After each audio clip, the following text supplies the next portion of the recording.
Good morning. I'd like to call the special board meeting for the Village of Cary for Saturday, March 20th, 2021 to order with roll call, please. Brian, can you minimize that on this, just so their faces aren't on the TV? Savelli? Here. Meinhammer? Here. Thank you. Collier? Here. Kraus? Here. McAlpine? Here. Thank you. Would you join me in the Pledge of Allegiance? I pledge allegiance to the flag of the United States of America and to the republic for which it stands, one nation, under God, indivisible, with liberty and justice for all. Thank you. We'll now move to the open forum where the public is invited to make an issue-oriented comment on any matter of public concern not otherwise on the agenda.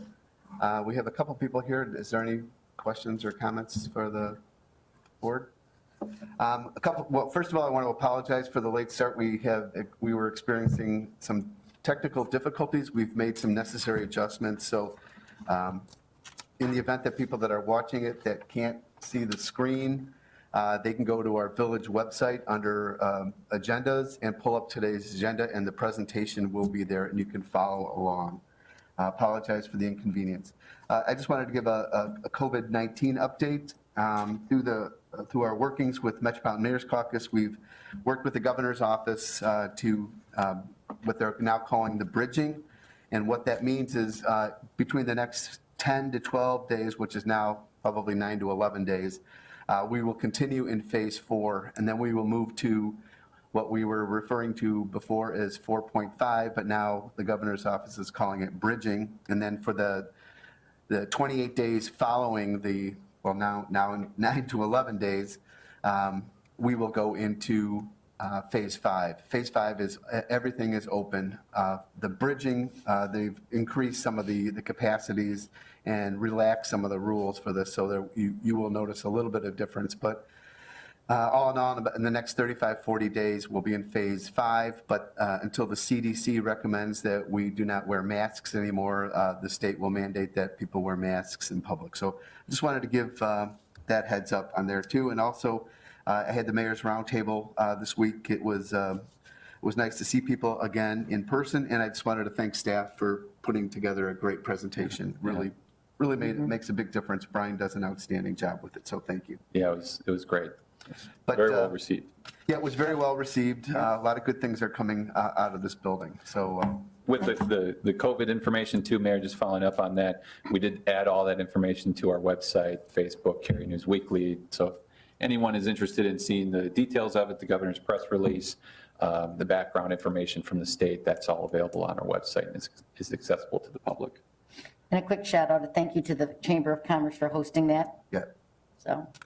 Thank you. All right, moving on to the business at hand here, I will entertain a motion to approve consent agenda items number 1 through 4 as shown on the village's website and is displayed on the video monitor during the village board meeting. So moved. Second. Roll call, please. Savelli? Yes. Kraus? Yes. Meinhammer? Yes. Collier? Yes. McAlpine? Yes. Yes. Thank you. Now to the meat and potatoes of this meeting is the review of the fiscal year 2021-2022 draft budget. Jake, I'll turn it over to you. Thank you, Mayor. Well, I was planning on telling everyone here that I'd get you out before basketball starts today, but with our little technical glitches, that may not happen anymore. But all kidding aside, we're ready to start. Appreciate the board's work on this, staff's work on this. This is our second budget workshop meeting here, and let's get right into it.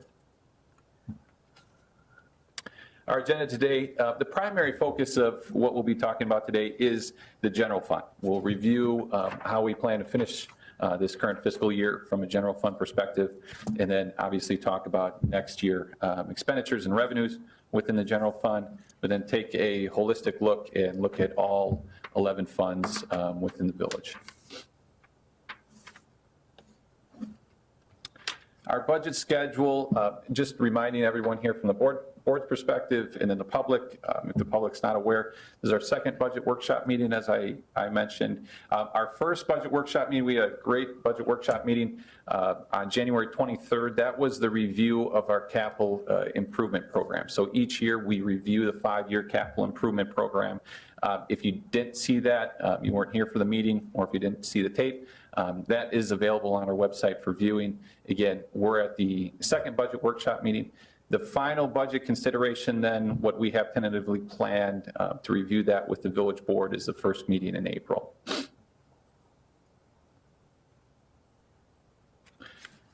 Here's a summary of all our funds, all the funds within the Village of Cary. There is a lot of information here, and want to try to help break it down here and simplify what we're all looking at. So as I mentioned, there's 11 different funds within the village. Those are on that top row. You'll see those 11 different funds. On that far left column, then, is where we break it out, and we talk about the projected balances this fiscal year, where we're planning to end. We're a May 1 fiscal year. That's when it starts. So those are projected balances as of April 30, 2021. And then we get into next fiscal year, our budgeted revenues for fiscal year 2022, our budgeted expenditures, continuing down that column, transfers in and out that we have planned, that we're proposing within each fund, and then our ending fund balance as we would end next fiscal year. Going back across the top, that top row of all of our funds, all 11 funds, the general fund, that's our operating fund, the corporate fund within the Village of Cary. That's where we fund the majority of our staff and employees and services. Motor fuel tax, so MFT, that is our road program. There's a few dollars that are used for salt, purchasing of salt for roads, but primarily those dollars are used to maintain our roads. The bond fund, as the board is all aware, the bond fund, we issued debt for a new building, the new municipal center. That is where the money for the debt issue, the proceeds for the debt, is at.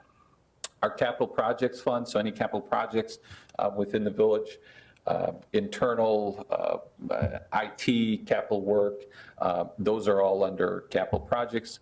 Vehicle and equipment, that's exactly how it sounds.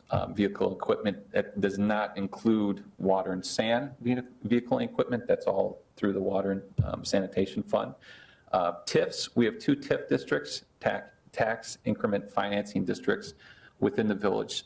TIF 1 is over by Jandis Cutoff Road in Route 14, and encompasses and includes property we commonly refer to as a Selkie property. That TIF will be closed this year. We don't have any expenditures out of that TIF.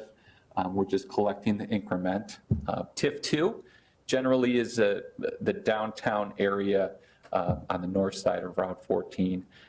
In TIF 2, that's one of those TIFs that I think at some point here, we're going to have some conversations about it, and how do we want to continue to operate in TIF 2. Land Conservancy, the Land Conservancy Fund was set up. That helps to maintain our Rotary Park. And as you can see here, if you look at the ending balances that we project, there's still healthy balances within the Land Conservancy Fund. The Water and Sanitation Fund, this is an enterprise fund. This goes to pay for all our utilities within the village. So that includes staff, that includes vehicle and equipment related to water and sanitation operations, all the underground work. The board has done a great job in ensuring that we have adequate resources to maintain our water and infrastructure, in making sure we're not charging too much for our users, not charging too little. The parking fund, so that is our commuter parking fund, that the commuter parking lots in downtown. Again, that is an enterprise fund as well. And then finally, the building fund. The building fund was set up to help, as kind of a safety net, I'll say, for our building project. We issued debt, which we anticipate will handle the majority of the costs for the new municipal center.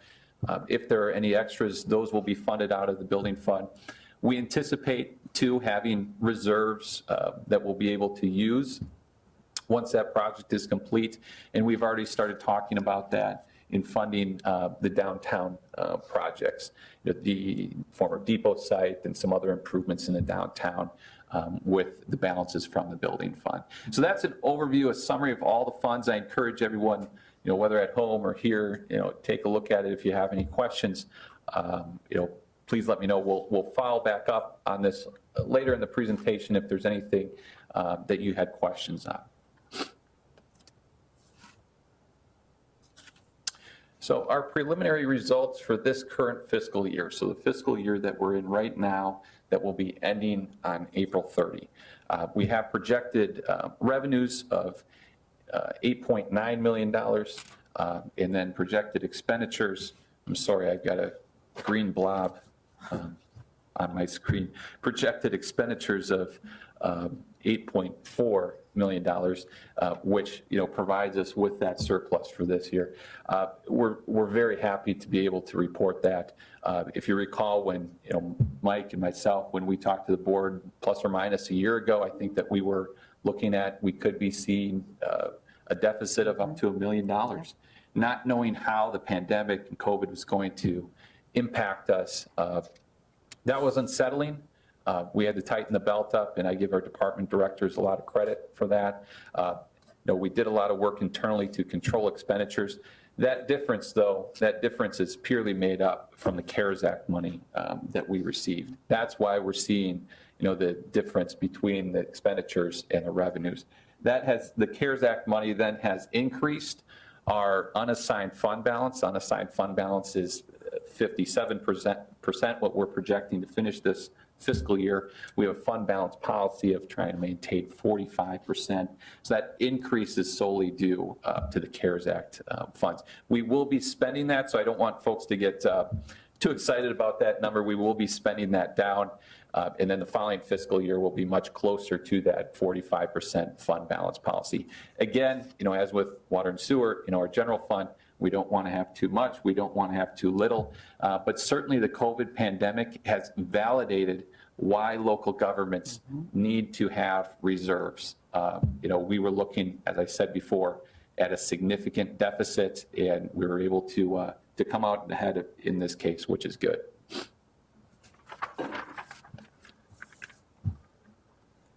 Okay, our bond rating, just apprising the board of, again, our fiscal position of where we're at here. Currently a bond rating of AA2, which is very good for a community of our size. Mike and I had a call, middle of 2020 during our debt issue with Moody's, and we were able to have that bond rating be reaffirmed at AA2, which is great. And especially during a pandemic, we were very proud to be able to say that that bond rating was reaffirmed in the middle of a pandemic. So the board should be proud of that. It will be challenging, I don't want to say impossible, but it would be challenging for us to increase that much more. There are many factors that go into that. I don't see the village ever being able to jump up to a AAA bond rating at all, but we should be very happy with where we're at right now. Some of the highlights, when we talked with Moody's, they mentioned the stability of our tax base, the financial operations, the long-term financial planning that we've done here the last few years. They were very complimentary of that. The retail environment here that we have is stable. And then, as I mentioned before, the strong general fund reserves that we have. So the AA2 rating, we're very content with that, and we should be happy with that. Again, just wanted to update and follow up on the outstanding debt. The board is aware, obviously, of the debt issue with the municipal center project. This is a 30-year debt issue, $11.2 million in proceeds to pay for a new building. I appreciate, I know all of staff appreciates the confidence that the board had in staff to be able to continue with that project during the pandemic because it has helped our taxpayers. The rate that we got was phenomenal, 3% for the interest rate. In having conversations with Mike, Mike's been doing this here, local government finance work for probably almost 40 years. Mike, I don't want to age you, but it's been a long time. And I don't think Mike has ever seen that for a general infrastructure project, an interest rate of 3%. So the timing was great. Being able to go out, in the bidding climate at that time too, we got very favorable rates, and we've been able to construct a building that I know the board, our community, our staff are going to be proud of and excited to work at. The other item I wanted to point out with the outstanding debt, and this debt with the Municipal Center project. Mike, in working with our financial team and financial advisors, we were able to, Mike was able to structure this debt so the first few years are at a lower payment. You'll see the totals there in the first few fiscal years are at a lower payment because we weren't sure how the pandemic was going to impact electric utility tax receipts, and we're using electric utility tax receipts to pay this off. So that was good for us just to get us through this pandemic, but we are fully confident that the full electric utility tax receipts will pay off those totals that you see in 2024 and beyond. So it's just one of those little nuances to make sure that we have comfort here in the first few years, given the unknowns that we were facing during the pandemic.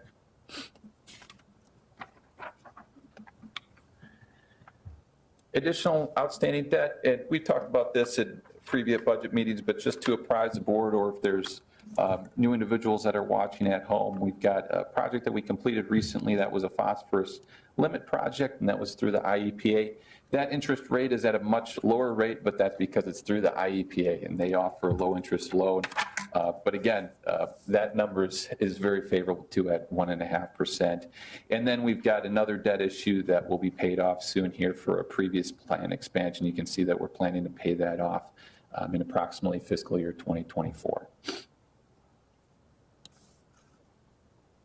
And then we got some strategic objectives, and I'm going to pass it on to Courtney to walk you through our strategic objectives and some priorities for this fiscal year. Absolutely. So Village Board, we have a few strategic objectives. We've actually identified 5. The first one is budgeting. We, as always, want to pass a balanced budget through our 5-year CIP, continue to show budget discipline throughout the fiscal year, and also continue our review of village. Continue to explore additional funding sources to increase our general fund revenues, as well as complete those savings. Our next objective, similar to communities, is pushing for economic development. We want to continue to work with the RTA and our consultants to finalize the downtown strategic plan. We also want to continue to evaluate underutilized land in and around Cary. We plan to update the building permit software and digitize our historical permit record. And then we want to continue our response to assist local businesses impacted by COVID-19 as best we can. Our third objective, and as we've discussed during our CIP workshop, is we have many upcoming projects. We come to mention we want to continue to work with the architect, construction manager, to complete the construction of the new municipal center. We want to work with the Union Pacific to complete the demolition and begin design our different downtown projects, including the Gateway Plaza, West Main Street improvement, and the new bus. We're going to complete the rehabilitation and painting of Water Tower 4 and continue to find ways to fund our upcoming. The objective we have is to continue to partner with local government agencies for cost sharing, savings, and service enhancement. That includes continuing to work with McHenry County's municipal partnering initiative and utilize their joint bids. We also want to evaluate our future intergovernmental and public-private opportunities, like at Rotary Park. And we'll continue to work with the School District 26 staff on the Maplewood School property. The final objective we have listed is thoughtful housing growth. We want to continue to evaluate and work to fulfill needs for additional senior housing and focus on high-quality housing development. So those are the objectives we've laid out for this coming fiscal year. Thank you, Courtney. Some of the challenges that we have, as we go through the budget process, the biggest one, and just starting with kind of the big gorilla, I guess, is the state. The state continues to make decisions that make it hard for us, and when I say us, municipalities, to do business. And you look at this spreadsheet that we have here, and you can just see all the dollars that the state has been pulling away from municipalities over the past few years. And it makes it tough for us. It makes it tough for us to plan, both short-term and long-term. This next fiscal year for us, the governor has proposed a 10% reduction in LGDF, and that is our share of income tax, the income tax receipts. And that amounts, you can see over on the right-hand side of the screen, fiscal year 21-22, that amounts to $180,000, which is significant for a community of our size.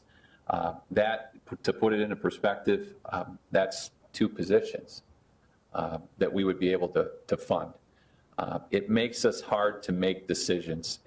That is not a known fact that there will be a 10% reduction. That is just the governor's proposed budget. So we are watching it.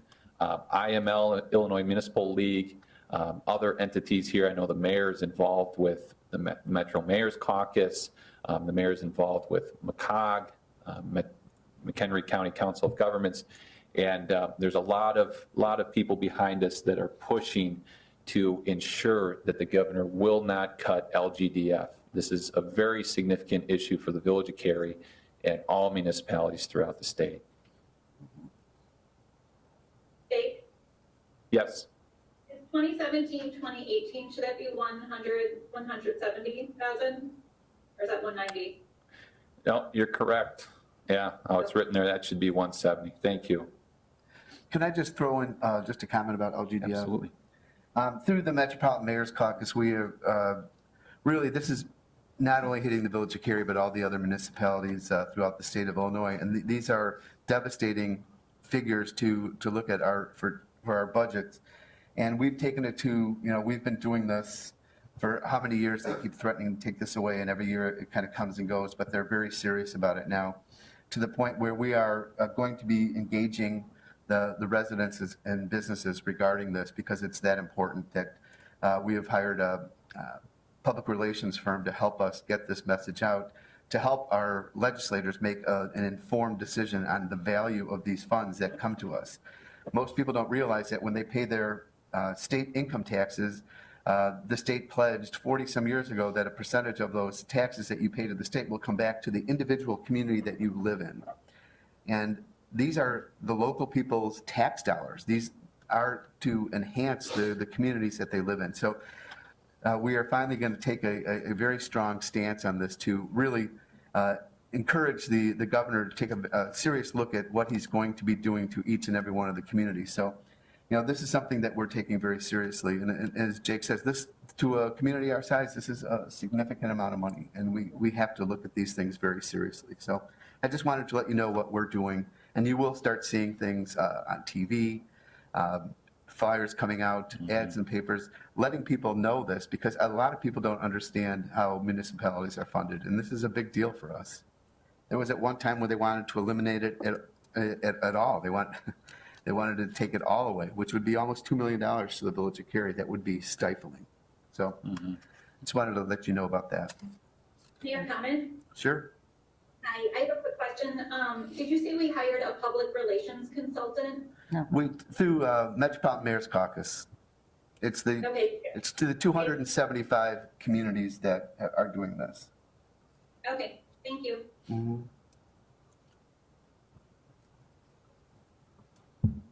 The second challenge that we have, again, this isn't any secret. Our revenues continue to remain flat while we're seeing increase in expenditures.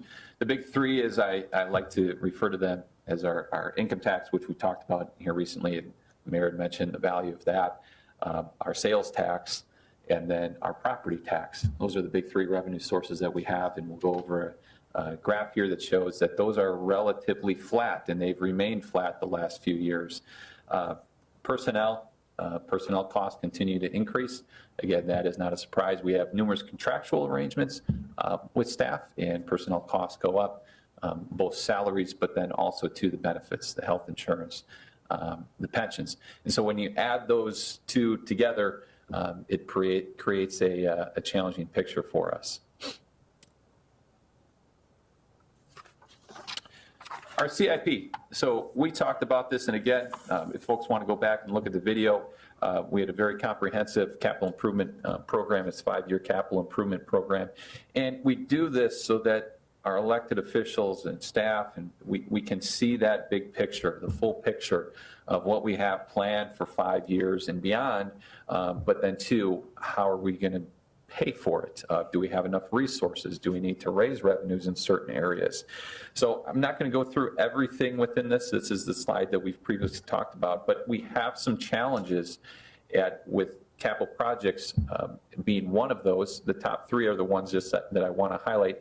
With capital projects, you'll see, and if you've reviewed the slides ahead of time, you'll see that we have a transfer, or if you look at our fund balance analysis, we have a transfer from the general fund to the capital projects fund. We don't have a funding source for capital projects. Vehicle and equipment, we don't have a funding source. Granted, there are adequate funds in there, but from a long-term perspective, we will have to come up with a funding source for vehicle and equipment. And then MFT. So I mentioned earlier, motor fuel tax dollars go to pay for our roads. We have adequate dollars to continue to do a road program, but when we project it out, and you look at our current road score right now, it's going to slowly drop. We need to come up with another funding source to help supplement our MFT dollars to ensure that our roads are staying in the condition that we expect, the condition that we want them to see. And so those are the challenges that we have within the CIP. I wanted to Mike come up here and add a few words about our CIP. We have a lot of discussions internally from a staff perspective. We obviously talk about this with the board, and we're going to have to work collectively on this matter because it will be a challenge, not only now, but again, the long term in the future. Mike. We have talked for a number of years that we need to come up with new revenue sources in order to fund the capital project fund going forward. You'll see later in the presentation, for the last couple of years, based on the budget that we've adopted for that fund, we've pretty much drawn it down to zero. The struggle that we have is there are probably capital improvements that are needed within the community that total probably anywhere between $750,000 and $1 million a year. To find that sum of money on an annual basis will continue to be a challenge until we generate some additional revenue sources. Vehicle and Equipment Fund. Just wanted to spend a couple minutes and talk about that. The funding that created the Vehicle and Equipment Fund originally came from Meyer Material.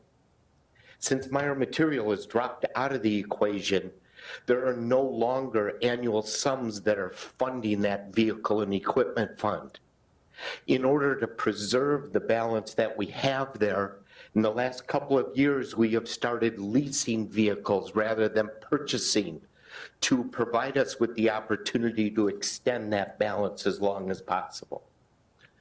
Another comment I'd make related to the motor fuel tax fund. We do receive money, per capita money, from the state of Illinois each and every year. I think the important thing that you need to recognize is the amount that we actually need to fund our streets on an annual basis is probably close to $1.2 million a year. The amount that we're taking in that per capita revenue is significantly less than that. And that's important to talk about because streets are important to the residents, the businesses within the community. And that's one area that they like to see that those infrastructure needs are maintained.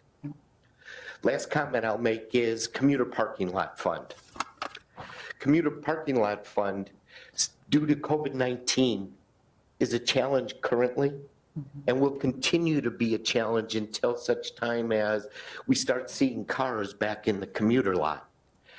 That poses another challenge for our general fund budget because in order to fund the cash flow that's needed in the commuter parking lot, because there are fixed expenses, even though we don't have fixed revenue coming in, that we will need to transfer money from the general fund should we run into a cash flow shortage, and that will tax our general fund, at least for the near future going forward. Thanks, Mike. I have a quick question for Michael or Jake. Go ahead. Okay, so going back to the vehicle and equipment funding, prior to Meyer Material, how is that being funded? I think it was funded basically just in transfers being made out of the general fund, or those vehicles were actually budgeted within the general fund. Yeah, I think it was the first. I think what the village was attempting to do was, build up surpluses in the general fund, and then there would just be transfers to that fund. I think the challenge there, though, and it's a good question, is some of the big snow plowing vehicles that we have, those vehicles are probably costing each one between $250,000 and $300,000. For our general fund, if we didn't have a vehicle and equipment fund, to be able to afford to pay for one of those trucks on an annual basis currently would be virtually impossible. And so we need to start talking about some of these areas today so we can provide a funding source that'll be in place when we actually need the funding to purchase those vehicles. And that's why we do this. That's why we do our capital improvement program. We've done the 5-year comprehensive capital improvement program for the last 4 or 5 years so that the board is not surprised and you can see that long-term vision. This isn't unique. Other communities are facing these challenges and we just have to talk about them openly.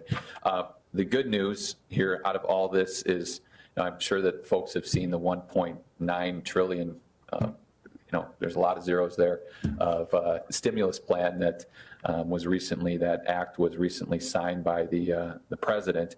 And out of that share, the village is going to be receiving $2.23 million, which is a significant amount of money. There's some restrictions on it right now that the U.S. Department of Treasury has placed on it of how you can use those dollars. There's going to be additional guidance that will come out, that will come out, as there always is, of how we can use those dollars. I anticipate us putting that money into infrastructure. We don't know exactly where that will go. We have to spend that by, I believe, the end of 2024, by December 2024. So we have some time, and we'll be having conversations. The more information that we get out of that, we'll be having conversations both internally from a staff perspective and then external conversations with elected officials. But that's a good number. It's a healthy number, and I see it going right into our infrastructure, right somewhere into one of these funds here for a dedicated project. So good questions. Are there any other questions that anyone has before we move on? Very good. Okay, now getting into the general fund for next fiscal year. So this is next fiscal year's proposed budget, again, starting on May 1 of this year. You can see, if you go all the way over to the far right-hand side of the screen, $8.5 million of what is being projected from a revenue standpoint. There is a decrease, almost the decrease, of 4.5%. And that is primarily due, and well, it's due, I shouldn't say primarily, it's due to the CARES Act money that we received.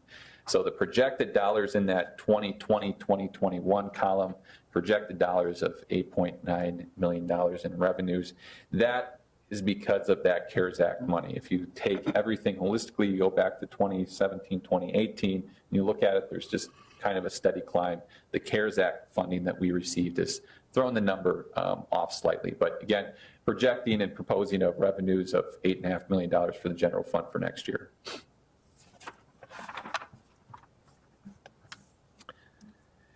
And how are revenues made up? I talked about this and touched on it here a little bit earlier. Of the big three, the property tax, income tax, and sales tax. Those are the main revenue drivers for the Village of Cary.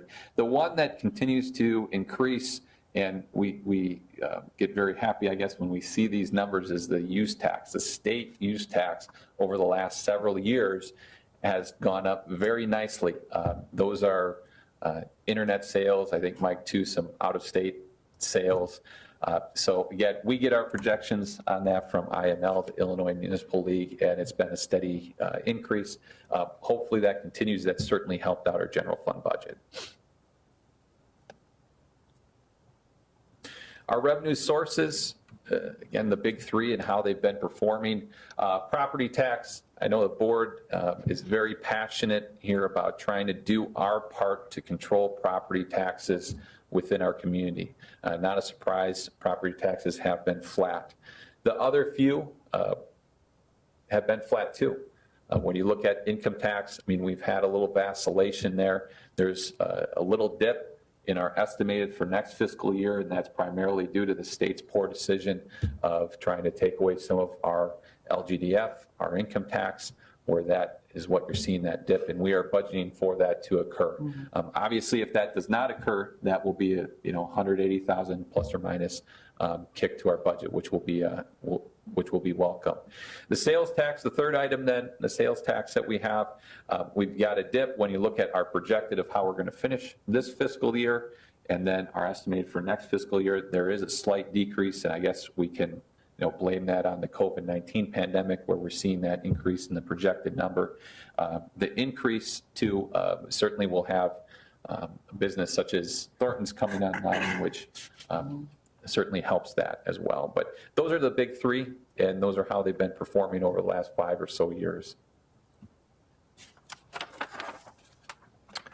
The expenditures for the general fund and what is being proposed in the budget, $9 million budget for expenditures. Again, we look at that and we have the similar graphic as before, but here you're seeing the increase, 7% increase. And you may ask yourself, well, why is that increase? So the factors that lead to that increase, I touched on it earlier. We've got a transfer to the capital projects fund, the cost to do business here, salaries, benefits, police pension fund contribution, which the board is aware of, that continues to increase. We are filling, this isn't adding a position, we are filling a position within the police department, a records clerk position. If the board recalls, we filled that position with a temporary employee during the pandemic to just see how things would go. The chief and his staff have been very good at being flexible and looking at different options. That was never designed to be a long-term fit at all. And now is the time to go back to that full-time position. We have also added within the proposed budget here a part-time PW office assistant to help assist staff with being able to work on some of that higher level work. And then finally, cost of doing business, our workers' comp and insurance liability insurance is increasing. Those are the main drivers of why you're seeing this number, the expenditure number, go up by 7%. So our expenses and how expenses are made up, the majority here is in police and the general fund, which is not a surprise. It's not unique at all. That's where the people are. They're in police, they're in public works. Public works has a much smaller piece of the pie here than police. As the board is aware, a lot of the public works employees are funded out of the water and sewer fund, so they won't be seen here in the general fund. But again, we're in the business of providing services to our residents, to our businesses, to our customers, and we need people to do that. So again, this is not a surprise. The majority of costs are where the people are. This illustrates that a little bit better. You can see, and we mentioned it on a previous slide, of our personnel costs make up 75% of the general fund budget. So from personnel, though, knowing that that is where our costs are, we continue to evaluate, and look at our staffing. Over the years, we've cut staff. I think if you go back even a few other years to 2008, 2009 at the high, we were in the 80s, I believe. We've cut staff. When I go back and look at it, I think it was a 35%. I think 35% cut in full-time staff, which is very significant. We've had to find different ways to do business in the village. We're getting in that mid-50 range. I still think it might be a little low, but those are just the challenges that we have from a general fund standpoint. We're going to have conversations. I expect to have conversations with the board here this year about potential new revenue sources. So we have right-sized the organization, but we want to make sure that we're still providing solid core services to our residents and our customers. The general fund budget history, so this gives folks an idea of what we've been doing the last few years and the challenges that we've had within the general fund. Again, we're solely talking about our operating fund here.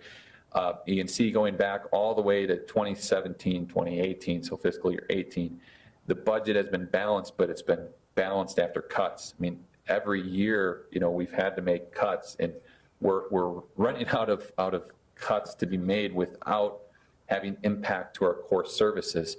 We're running out of rabbits to pull out of the hat.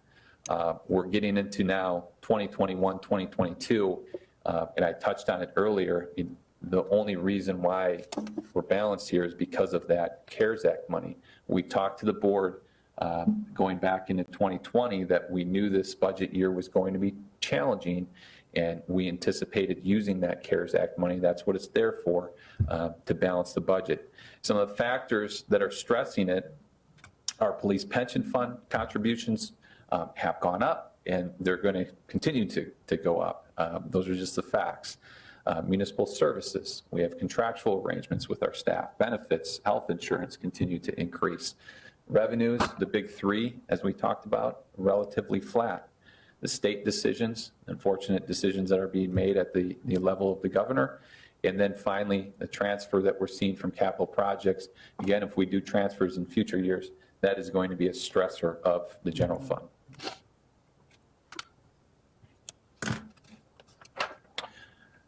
Okay, now getting into various departments. So we'll start here at Village Hall.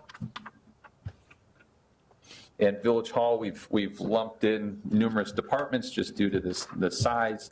So this includes administration activities, legal services, central services, boards and commissions, our community development, and also our finance.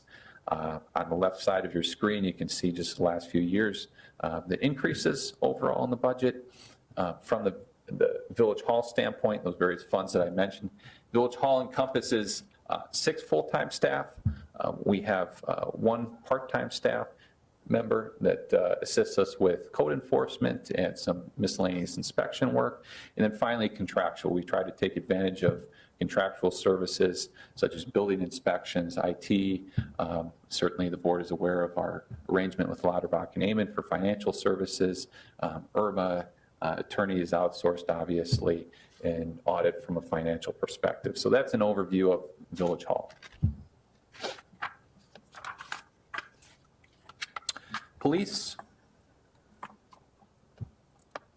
So our police department, we've had increases. If you go over on the far right, you can see, general increases in the police department budget, which again, not a surprise. We have contractual arrangements with our police officers, our FOP, our members of a bargaining unit.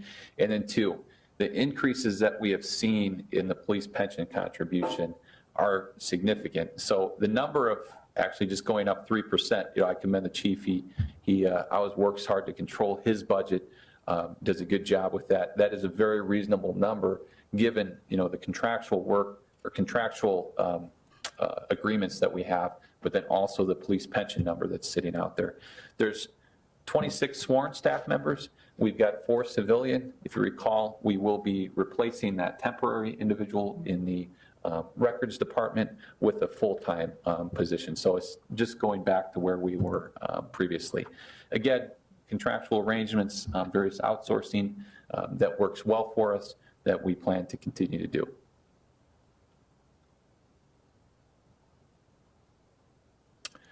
Again, just highlighting police a little bit more about the wages. Thought this was kind of interesting to see, even though we talk about the contractual arrangements that we have. See a little bit of a dip when we go into fiscal year 2021, 2022 from a police wage perspective. So steady climb, which is what you'd expect, a little dip. And that's primarily due to the retirements. We've had a few retirements within the police department, and we've been backfilling those with some phenomenal new officers. They're just at a lower pay grade. Many of them are just starting out, in the police world. Mentioned it before, and this isn't a surprise for the board, but our police pension fund contribution it continues to increase. It's stepping up like a ladder, and I expect that to continue. This isn't anything that is going to go in the opposite direction anytime soon. We continue to try to look when the opportunity is there to reduce that assumed rate of return. And when we reduce that assumed rate of return, it increases our amount. So Mike, are we at plus or minus 7%, give or take? 6 3/4? Yes. 3/4, I think. Yes. Okay. We've gone, if you recall, we had, a few years ago, we were at about 7.5%, and we've just slowly tried to dial that back, and we'll continue to look at that at an annual basis when it makes sense for us. Okay, the chief is going to touch here on a pilot program that the chief has identified, and we are excited about it internally and wanted to review it since with this being a new item within the general fund and hear any feedback from our elected officials. So appreciate the chief being proactive and looking at these new items. And I apologize for it not being available for our discussions during the capital improvement budget proposals, but we were, myself and some of the department staff participated in a webinar or a web presentation in regards to flock safety, which is a camera system that reads license plate recognition. And it was primarily designed for homeowners associations, been adapted to law enforcement. The unit you see here is the unit that would be used in our pilot program. It's mounted on a pole adjacent to a roadway. It'll be able to read license plates on 2 lanes, and it's powered by a solar panel. So there's no infrastructure in regards to connection to the some type of power, but there could be if there was the ability to do that. Initially, this program would be for 2 years. The initial agreement would be for 2 years. The installation costs are $250 or $250 per camera, and then it's $2,500 a year for the subscription annually. Some of the benefits that we anticipate are that we can filter this information by category, like stolen autos or wanted individuals or sex offenders, things of that nature. And in real time, the system will provide notice to our personnel that are on duty logged into an application. So it'll provide that information to both the police officers that would have web access on in the field. And I've been in discussions with the director at CCOM in regards to how they would monitor this system as well. It captures the license plate, the color and make of the vehicle based on, again, this reads the rear license plate, so it's looking at configurations of taillights, and it'll look at color, and that information is retrievable up to 30 days, and 30 days is all it's retained for. This system is not designed to track individuals. That's one of the things that the American Civil Liberties Union has concerns about is, number one, use. So it would be for law enforcement use only, and the retention period for the information that is obtained through this system. It's searchable, so back to 30 days, we could search it based on those criteria of date, time, color, make, and registration. In Illinois, there has been some legislation proposed. Nothing that I've seen has been passed. In a previous legislative session, Senator Munoz submitted a bill that died at the end of that legislative session, and currently there's House Bill 1741 that addresses using these type of systems along the tollway, and in that legislation, interestingly enough, they have a retention period of 30 days. So those are things that are of significant concern to individuals when we're using these systems.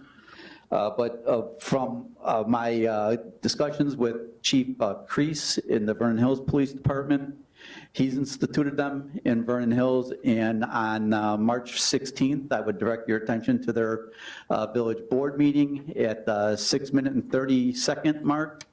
If you go back there, they have a YouTube channel very much like ours. He gave an update to their village board in regards to success that they had with these cameras, where they were able to apprehend a subject driving a stolen vehicle who was armed with a firearm and was in possession of controlled substances, and interestingly enough, was wanted on an arrest warrant. There's other municipalities in this area. South Barrington significantly has signed a contract for 21 of such cameras in their municipalities. So what my suggestion is, and Flock, I've been in discussions with Flock Safety in terms of where we would use these, and my suggestion would be on a state route along the Route 14 at the river. It seems to be a very strategic area where we could capture the most information that we would be actionable. And right now they have worked through some issues that they've had with the State of Illinois Department of Transportation to install these along state right-of-ways. So again, I think it's a very good use of money in terms of acquiring information that we can act on, and it's completely unbiased. I know that we talk about, you know, bias-based policing and things of that nature, but this has nothing to do with the individual that's operating the motor vehicle. It has everything to do with reading the registration and comparing it to databases, which we can act on based on this recent or not so recent decisions from the Illinois Supreme Court related to action, actions that we can take based on a computer inquiry. So with that, I entertain any questions that you might have in regards to this. I'll start. I have a question. Oh, A comment go ahead, and Kim. a question. It's Trustee Kelly. I think the program's great. I really like it. I would like to see, if possible, if we could also maybe get with the schools and homeowners associations and see if they may be interested in purchasing them, and if we could do some sort of agreement with them where we would have, or you guys would have accessibility to that information. Yes, and that is one of the options that Flock Safety does have, is that if there is a homeowners association or other organization that purchases such systems, that they would have to grant us access to their data, and we could, again, use that for, information related to comparison to that database for, whatever criteria we're using related to stolen autos or wanted individuals and things of that nature. But yes, that would be one of the options or one of the considerations that we would act on as well. Yeah. Trustee McCullough, any other questions? Sure. I was just going to kind of tap onto the public-private partnerships because we had chatted about that, so I agree that that's a great alternative. I look at it as if one of our biggest roles here is the safety of our residents, and this to me is another tool that's going to be given to our police to be able to ensure that. We just had the issue with Sterling Ridge. We were talking, that's perfect timing for I don't something know like if this. it's perfect timing, but it's certainly. Yeah, it's not something we want to ever happen, but it's nice. It's something that you said, hey, if we had something like this in place, it could have potentially helped a situation. So anything we can do to improve upon safety and stay relevant and up to date with new technologies, I think is a very sound investment. So I definitely support something like this. Thank you. Any other questions or comments about it? Again, we're trying to leverage technology so we work smarter, not harder. Right. Right. I mean, it's an awesome opportunity. It's a nominal expense to increase the safety of our residents and our businesses, especially as Trustee McAlpine had mentioned about with the recent incidents that we've had in town. We're not immune. I mean, there are people that want to take advantage of people, and this is a great opportunity for us to make sure that we always have a leg up and to help our officers and just to cut down. We're the safest community in McHenry County, so we want to make sure that we preserve that, and anything that we can do to greater the the service for safety for our employees or the residents and businesses, I think it's a good spend. It's a nominal expense. It really is. So thank you for bringing this to us. Okay, thank you. Thank you. Okay, next.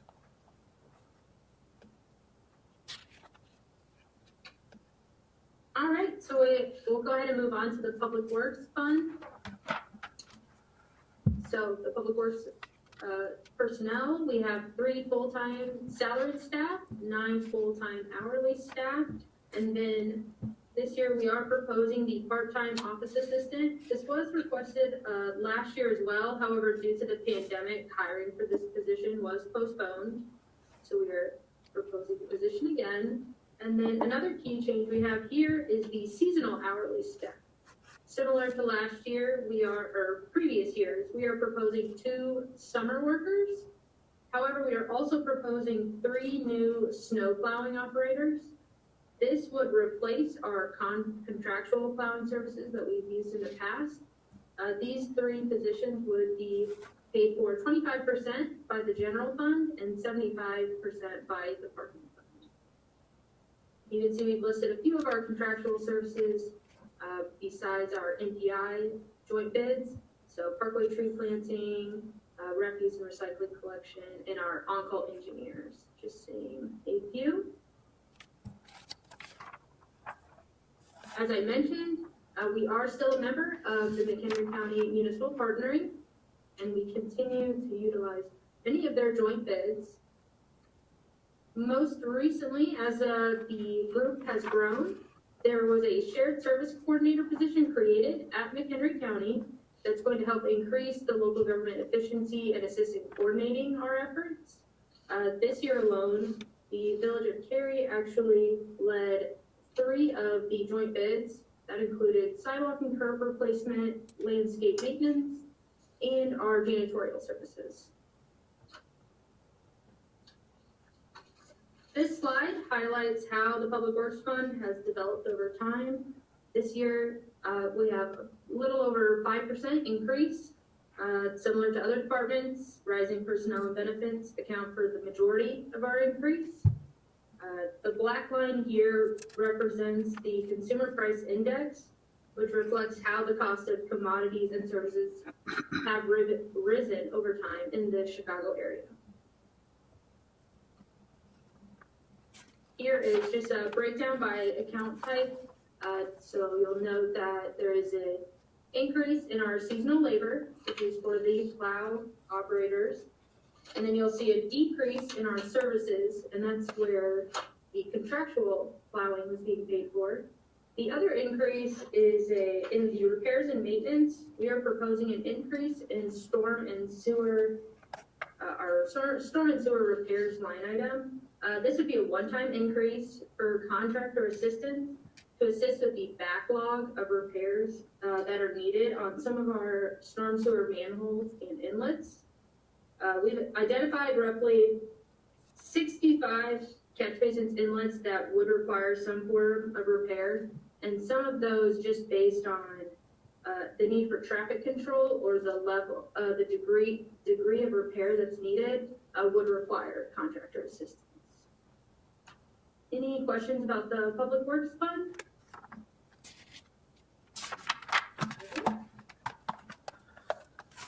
Next, we'll just highlight a few things in the parking fund. So we've had a few updates since we presented at the CIP presentation. So originally, you may recall there was a south commuter lot fencing project that will actually be completed this year rather than next year. Metra has also provided a finalized update for our local share of the station, which resulted in a decrease of our anticipated payment. And just to note, the Metro Station demolition, so the old building, that is to be funded by a transfer from the Land Conservancy Fund, and we're anticipating that project to begin this summer. So total expenditures, including operations, amount to $633,701. Here's just that breakdown of snow removal. So again, 75% of these three new operators that we're proposing would be paid for out of the parking fund. But then we have eliminated contractual snow plowing from the parking fund, which each year was around $16,000. So you can see we're anticipating a savings in the parking fund of $37,500. We have also noted here just the rise in road salt costs. That is currently paid for out of the MFT fund.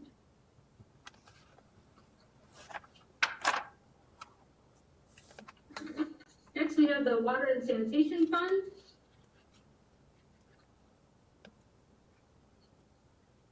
So again, we have one full-time salaried staff with 8 hourly, and then one summer help would be paid for out of the water and sand funds.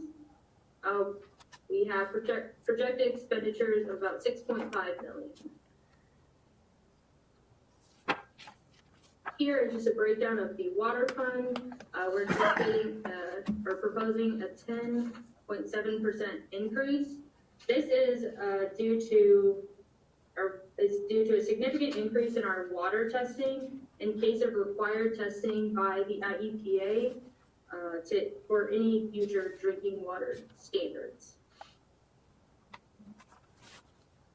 Also, just to note, this graph in the sanitation fund graph on the next slide do not include the capital projects that are in those two funds. So for sanitation, we are proposing a 5.2% increase, and this increase can be attributed to personnel costs and the addition of the proposed asset management budgeting software. That software would be split with the water fund.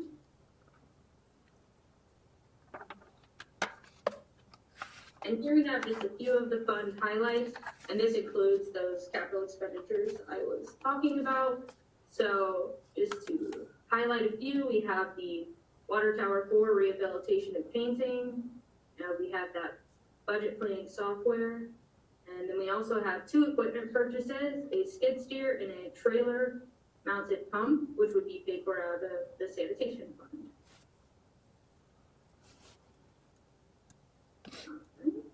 Before we move on to the parking fund, I just wanted to have a little point of reference here for the board and also the residents. We do have, if you looked at one of the previous slides, the expenditures are above the revenues by approximately $2 million.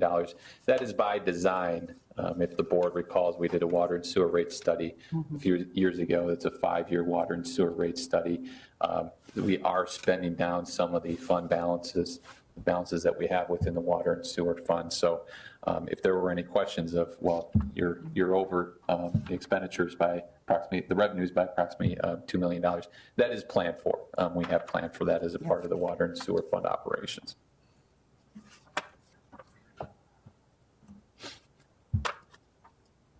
And then we'll just move on to the capital projects fund. Many of these projects were discussed at the CIP presentation. One item to note is the downtown infrastructure improvements are to be funded by a building fund transfer, the building fund surplus transfer.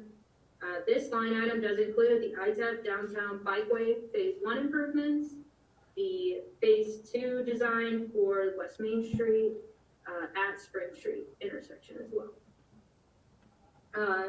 You will note here that we budgeted the full share of $83,000 for the bike path. However, if the village is awarded the ITEP grant, 80% of this cost will be reimbursed. So the actual cost to the village is expected to be closer to $16,600. So our total expenditures for the capital projects fund is right around $1 million. And then we'll just highlight the Rebuild Illinois Bond Grant Fund. Here again, a portion of the ITEP bikeway corridor is planned to be paid for out of the Rebuild Fund. Again, we're budgeting the full $26,000. However, 80% of that cost is to be reimbursed, so we're expecting to pay $5,200. Both West Main Street projects are for phase 2 of the design, so a total expenditure has been budgeted at $62,000. Any questions on the capital project fund or the rebuild dollars? Thank you, Courtney. Well done. Very good, Mayor, Village Board. I said we'd come back to this slide. Not going to go through it all again. We touched on it earlier in the presentation. I just want to, I land on this because this is kind of the full picture, the full summary. You can get pretty much all your questions answered. We got into the nitty gritty within the general fund and various other funds, but this is the full picture of all 11 funds within the Village of Cary. And so, as I mentioned earlier in the presentation, we're planning to have the final budget be considered by the Village Board on the first meeting in April, I believe, April 6th. If there are any questions or comments, discussion items that the board members have, please feel free to reach out to me. That goes to the same with residents. If there are any residents that are watching and have questions about our budget, we are here. We are here to answer any questions that you all have. So I appreciate the hard work. I reflect back to where we were a year ago, getting into very uncertain times. And I appreciate all the hard work that our staff has done when I've asked them to tighten up expenditures. We've done that. Our department directors have all done that. Appreciate the work on this project, our slides, information. Mike and Kelly, Courtney, certainly a team effort in putting this together. But the last year has been an interesting one, one that I'm glad we're getting to the other side on and look forward to great prosperity in the future. Was there any other comments by the Village Board? I just want to say that I thank everyone for, I think it's a testament to our staff, to Jake and all of the department heads and everyone where we are right now. You know, that we came into things very conservatively, trying to say what's going to happen here. And I think that the staff has done a phenomenal job with managing our finances to put us in a position where we are right now. So I'm very appreciative, and, you know, putting this whole presentation together, it's great. I love the color coordinating. It's easy to follow. I think it's easy for a resident to follow. So I'm very appreciative of that.